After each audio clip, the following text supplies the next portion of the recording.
All right. Hey guys, welcome to Vinyl Grooves. My name's Steve. I'm here to talk about some vinyl with you. I may talk about some other stuff too, but we'll see what happens along the way. You have to watch out for these glasses. I can't see without them, and I got a nice glare going on, so, just kind of ignore that. Just a little bit about me. I've been collecting for about 5 years. I have nowhere near the thousands that people online have. I just really enjoy collecting albums, things that I like. Doesn't matter what the price is, as far as I'm not going to pay hundreds and thousands of dollars for an album. I will pay 50, 60, but I'm not going to pay a whole lot. I try to be thrifty with my money so I can buy more and enjoy more. I don't buy anything that I don't like. Every album I have I listen to, every album I have I enjoy, every album I have if somebody has got me into their music, or I've enjoyed hearing it for myself back when I was growing up. I have a lot of 80s music, can't help it. A lot of metal and hard rock. But I cover lots of different genres, which is where I'm going to start today. First thing I'm going to do is I'm going to go through different genres that I have that I think that people might enjoy, that maybe they haven't heard of, and maybe if you have heard of it, then I'm just being obtuse, I guess. But either way, I'm hoping you enjoy some of this music if you have never heard of it before. All the albums are available in the links that I'm going to provide in the description, so you can buy them. They're Amazon. You don't have to look for first pressings. I have some first pressings. Buy what you like. Buy great music that you enjoy, not something that you're going to dump money into hoping to get a return, because like anything that's collectible, the market could drop out tomorrow and everything be virtually worthless. But you have something that you enjoy listening to. So let's start with the first one. This is jazz, and this is my first genre here. Jazz being Miles Davis, Kind of Blue, 1957 album. Not the original pressing. This is probably a 2012 pressing. I got this, I think, at FYI. Happened to come across it. It's a good copy. I mean, I listened to it on a Sunday, rain, nice cup of coffee in my hand. I enjoy it. So you would probably enjoy it too. It's good mood music. You're listening to some Miles Davis. Just about anything from Miles Davis you can pretty much enjoy. There's more up-tempo things than Kind of Blue. Sorcerer is more up-tempo. The older he gets, the more albums he puts out over the years, it becomes a little bit more fast-paced jazz. Next one I have is country.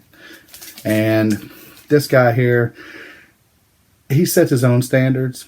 Country music, you think of twang, you think of guitars, you think of, I've got a tear in my beer and I'm crying for you, dear. Not this case. This is Johnny Cash. This is Folsom Prison, and it's live album. And as you can see here, it's original 1968. Very good condition. I happened upon it. I think I paid like $20-30 for it. Sounds really good. I enjoy it. And it takes a picture of Johnny Cash at that time when he was really into prison rights and making sure prisoners were not mistreated. It's really raw album. You hear some great stuff in the background, even from Johnny Cash himself. Some profanities and things that you wouldn't normally hear on his earlier stuff. Next, I'm going to go to pop. This is a band my daughter got me into. I could go with a lot of different pop albums, and I'm not going to say that this is the definitive list of things. I'm going to say this is stuff that I enjoy listening to here recently, and I consider it something that you might be interested in and something you might want to invest some money in. My daughter got me involved in this by showing me a YouTube video, and I was like, wow, that's a really pretty cool band that I had never heard of. And it's Siamese. I hope I'm saying that right.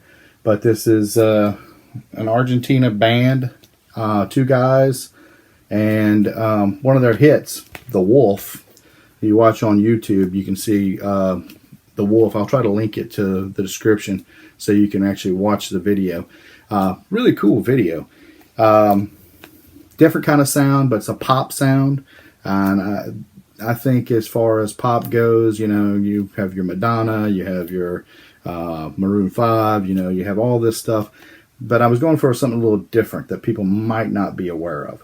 So if you get a chance, check out Siamese. Next, well, I want to say this too. I had a hard time deciding between Siamese and this one, LSD, Labyrinth, and Diplo. A lot of people don't like this group. I do. I heard them on Apple commercial. I tracked it down. I was like, wow, that's really cool. They started releasing a little bit at a time through Spotify. Eventually what happens is they press an album, and this is it. So if you don't have this or have never heard of this, why don't you give it a shot? I think you'll like it. I find it very different, but very poppy, and I like it. Like I said, I like a lot of different genres. Next would be something in the rock line. And a lot of people don't consider this modern rock. They're classic rock. Rock is rock. You have a whole grouping of rock subcategories. But overall, I think without this band and without this album, we don't have rock the way it is today. This album covers so many genres. It covers rock. It covers psychedelic rock, pop rock. It covers it all. And this is 1966 Parlophone. This is an original pressing. Parlophone pressing, mono. Very expensive. But like I said, I didn't get it very expensive. I paid like $30 for this a few years back. And it has the misprint on it for Dr. Robert. It's everything you would want it to be on an album. So, especially a Beatles album. If you never heard Revolver before, or if you like some of the other Beatles albums and you've never heard Revolver and you've heard the other Beatles albums, I highly recommend you go out and get Revolver and listen to it, because I think you'll really enjoy it. Next, something in the category of metal. Now, when we talk about metal, we talk about a lot of different things. Some people are going to say Slayer and Metallica. And, well, when we talk about metal, I go all the way back to this guy right here, Ozzy.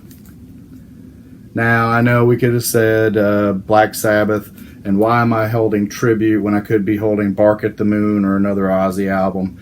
Well, it's got Randy Rhoads. How do you go wrong with Randy Rhoads and Ozzy together?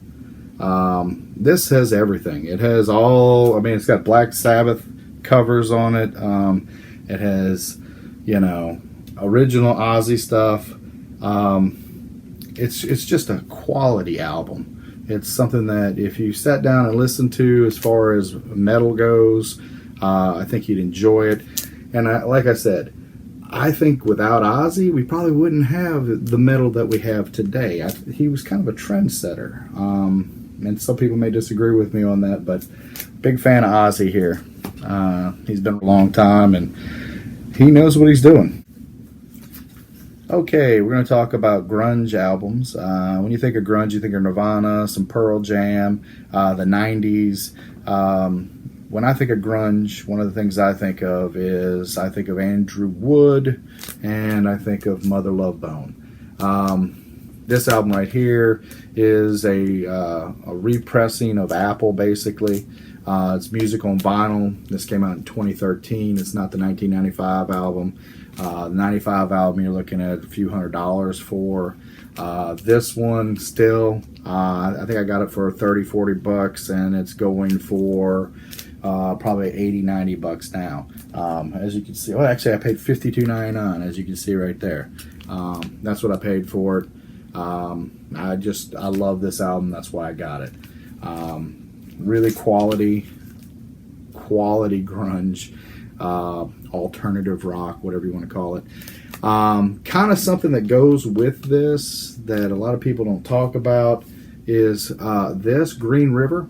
And the reason these two go together kind of is you have Jeff Ament and Stone Gossard.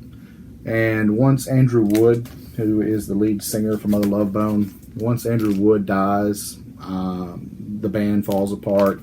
Once it falls apart, they begin to start other bands. You get your Soundgarden and Pearl Jam. This is first, though. This Green River. Green River was first. They broke up, and then they formed Mother Love Bone. And then once Andrew Wood dies, Stone Gossard and Jeff Ament, they go and join Temple of the Dog. Eddie Vedder comes in.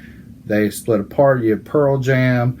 Chris Cornell, who was in Temple of the Dog, ends up going on to do Soundgarden.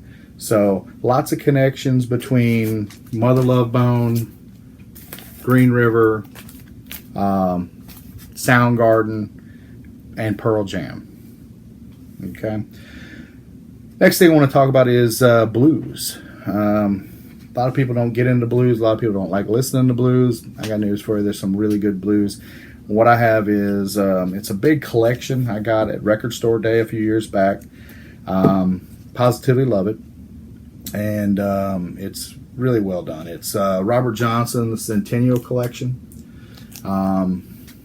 You can buy copies of this. This is a numbered collection. I have like number 346, I believe.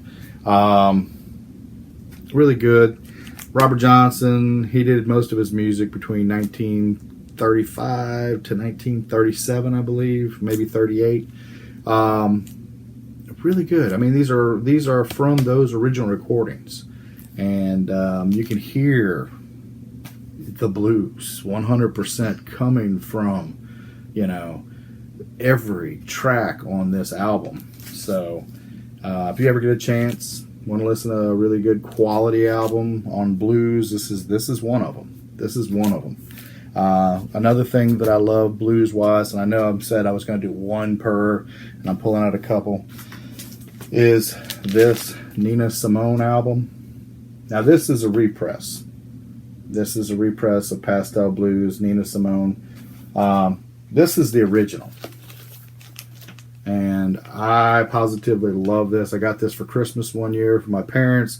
Positively love it. Don't know what they paid for it. I'm not going to ask what they paid for it. I will tell you that it is everything that I would want it to be.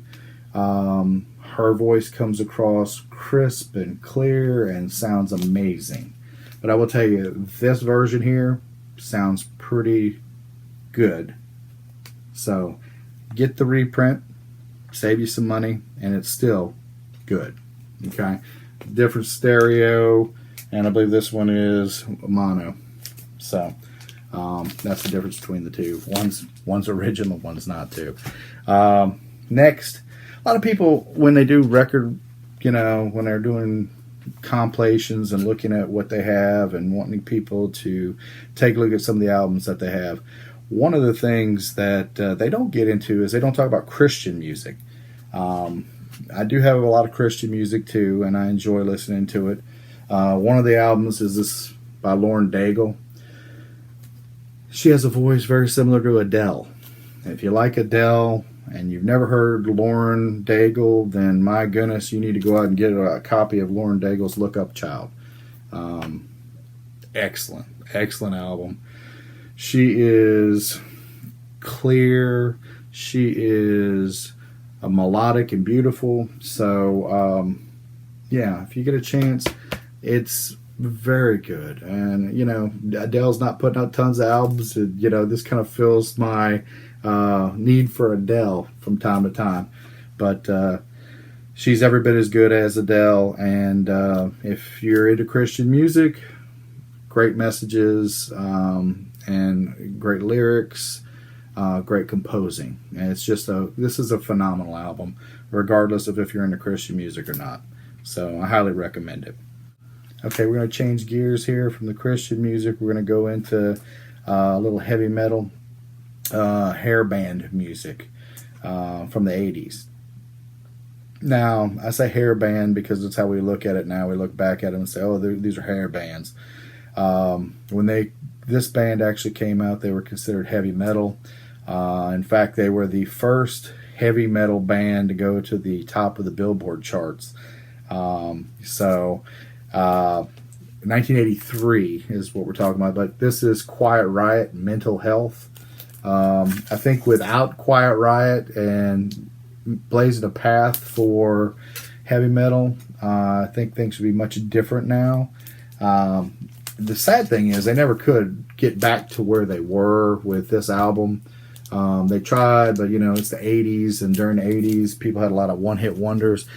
Quiet Riot stays around, but never quite as good as Mental Health. Now, the interesting thing is, earlier in the 1970s, about 78 to 79, Randy Rhoads played guitar for Quiet Riot. And he left Quiet Riot to go to Ozzy. So, just an interesting side note in case you didn't know that. Obviously, he's not on this album. This is 83, so Randy Rhoads would have already left and gone and joined Ozzy by that time. The next thing we'll talk about is soundtracks. I have a lot of soundtracks. I'm just going to say I have a lot of soundtracks.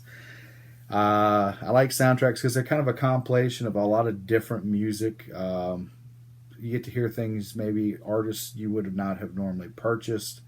Because when they do these soundtracks, they pull from all different kinds of bands and musics and genres and everything else, because they're filling moods for movies and TV or whatever else.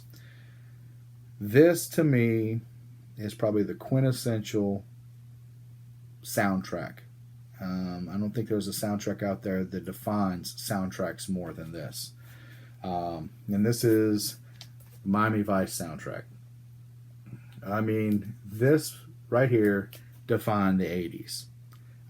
Everybody wore the pastels. Everybody watched Miami Vice on Fridays at 7 p.m. on NBC. Everybody loved Don Johnson and Philip Michael Thomas. Not only that, but everybody loved Jan Hammer's theme to Miami Vice. But look, how do you go wrong? You had Glenn Frey from the Eagles, Chaka Khan, Phil Collins, Grandmaster Flash, and Tina Turner. I mean, these artists are just what we consider classics now. And the songs on here set moods better than anything else nowadays, even in movies, I would say. Miami Vice soundtrack, probably one of the best soundtracks ever done, and setting a whole mood for a whole decade. Now we're going to change a little bit to funk. What is funk? It's soul music. Yeah, it really is. I mean, you can hear it through the bass, you can hear it through the guitars. It has that up-tempo beat that's just amazing. And I do like some funk music occasionally, and one of the albums that I discovered was on a past record store day, and it was this Baby Huey. Okay, Baby Huey, let me tell you, this will put you in the mood to do some dancing. It's a great album, great funk to it. There you go, there's Baby Huey right there. This is, like I said, it's a record store day print. This actually came out in 1971. This is a 2018 printing of that. So if you get a chance and you want to listen to Baby Huey and you're looking for some good funk, this is the one. Take you on to another side road here with some punk and hardcore. Back when I was a lot younger, and skateboarding and punk music and all that were in vogue. This is a band that really hit the airwaves with MTV, and they blew up big with one of their songs, and it's Suicidal Tendencies. It's an acquired taste, but it's a good acquired taste. They are best known on this album for Institutionalized. MTV played the heck out of Institutionalized. But I'll tell you, this is a great album for punk or hardcore music. If you get a chance, you find a copy of it, grab it. I got lucky enough. I was in a group, a vinyl group, and there was a guy that was giving away this album. And he said, anybody want it? Nobody claimed it. I did. And he sent it to me. And I mean, it is in mint condition. It is amazing. It sounds amazing. There's not a scratch on it. It's like it's never been played. Of course, I have played it a few times. But it's amazing. And, you know, I thank the person who sent it to me because I wasn't expecting something of that quality to show up for free. And sometimes when you get in vinyl groups, whether it be on Facebook, and I have a vinyl group on Facebook too. You can check that out. I got the link down here in the description. And hopefully if you get on a Facebook group, you know, you can chat with other people, see what they have to trade. Maybe they've got something they'll send you. Maybe you'll end up like me, lucky enough to get something for free every once in a while. Let me tell you, it doesn't happen very often, but it's really a fun thing when it does happen. Let me go to alternative rock. Alternative rock, this is a great album for that. And it's Seven Mary 3. This Seven Mary 3 album had never been pressed on vinyl until Record Store Day in, I think it was 2018. I got that as well. I didn't get lucky enough to get the yellow vinyl. I got the black vinyl, but I was just happy enough to get this album. It's a great album, a great alternative album. From the 90s, obviously. Got some great stuff on it. I don't know if you can see that. You know, Cumbersome is one of the things that they're best known for, but overall, this is just a fantastic album. And if you listen to it, you'll see. Might even get a like for alternative rock and alternative music in general. But Seven Mary 3, great album for the time that it came out in, and positively, I still love it to this day. Also going to alternative, we say alternative grunge. You know, I said grunge earlier, and I mentioned this band. I kind of look at them as an alternative band. They do have a heavy metal sound. They do have a grunge sound. They have an alternative sound, and it's Soundgarden. And this is Ultra Mega OK. This is a great album. Chris Cornell, what can you say? I mean, Chris Cornell has the voice. It's just unbelievable. I mean, as you can see in my back here, I've got the Chris Cornell box set. Positively, you know, lost a fantastic artist way too young. And, you know, you hear people say nobody sings like that anymore, and that's the truth. Nobody does. This is Chris Cornell, you know, hitting it on all cylinders with Soundgarden and Ultra Mega OK. This is still, you can get this on Amazon. It's in the links that I have. It's a great album. All the Soundgarden albums are great. All the Chris Cornell, Audio Slave, if you get a chance to get any of those, I highly recommend it. So, you know, give it a shot. The last thing I'm going to talk about is psychedelic rock. When we talk about psychedelic rock, we're talking about the 1960s. This is a group, to me, that defined psychedelic rock. This artist basically started this band, and once she got a little known, she jumped from this band into another band and stayed with the other band for quite some time.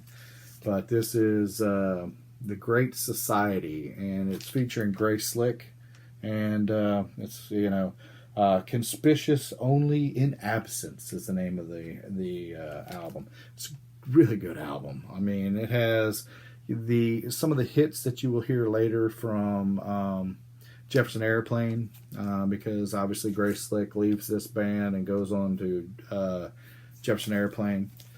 And Jefferson Airplane becomes Jefferson Starship, and then eventually Starship. You know, we built this city on rock and roll. Far cry from White Rabbit. But this is 1968. It was released, but the band had already broken up by then. They were only together from 1965 until 1967.